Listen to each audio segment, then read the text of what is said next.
You're correct that Haynes v. Kerner, 404 U.S. 519, 1972, is frequently misunderstood and often cited much more broadly than it actually stands for. Here's what it actually says and what it doesn't. What Haynes v. Kerner held. In Haynes, the U.S. Supreme Court held that a pro se prisoner's civil rights complaint should be read liberally and should not be dismissed merely because it was inartfully pleaded if, taking the allegations as true, it could potentially state a claim. The decision is principally about construing pro se pleadings liberally and the standard for evaluating the sufficiency of a complaint at an early stage.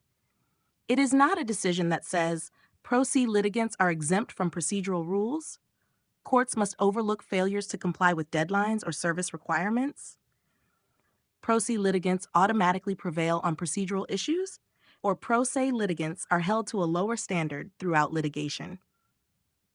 Colorado and federal courts. Both federal and Colorado courts generally recognize that pro se filings are construed more liberally than filings drafted by attorneys. However, courts also consistently hold that pro se litigants must comply with applicable procedural and court rules.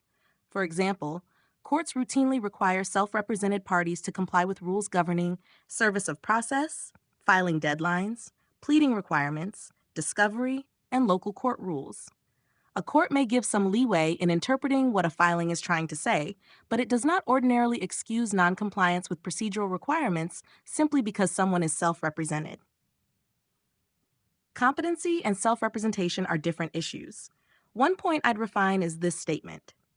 Open quote, "It's up to the judge to decide if a pro se litigant can proceed and prove to be competent to represent themselves." Close quote, there are actually two separate concepts. One, competency to stand trial. This concerns whether the defendant understands the proceedings and can assist counsel. If competency is questioned, the court may order an evaluation. Waiver of counsel, self-representation. A defendant generally has a constitutional right to represent themselves if the waiver of counsel is knowing, intelligent, and voluntary. The judge determines whether the waiver is valid. The judge does not decide whether the defendant is a good lawyer or likely to win. A defendant may represent themselves poorly if they knowingly choose to do so. Those are related, but legally distinct questions. Applying that to what you've described, if Fredrickson is relying on Haynes v. Kerner to argue that he need not comply with procedural rules, dismissed cases should have survived because he was pro se, or courts must excuse repeated procedural failures, then Haynes is unlikely to provide that broad protection. If his lawsuits were dismissed because, for example, he failed to cure deficiencies after being ordered to do so, failed to properly serve defendants, failed to comply with court orders, or otherwise failed to follow procedural rules, Haynes generally would not excuse those failures. Liberal construction of pleadings is not the same as exemption from procedural requirements. So, based on the principles established by Haynes, the case is much narrower than many pro se litigants believe.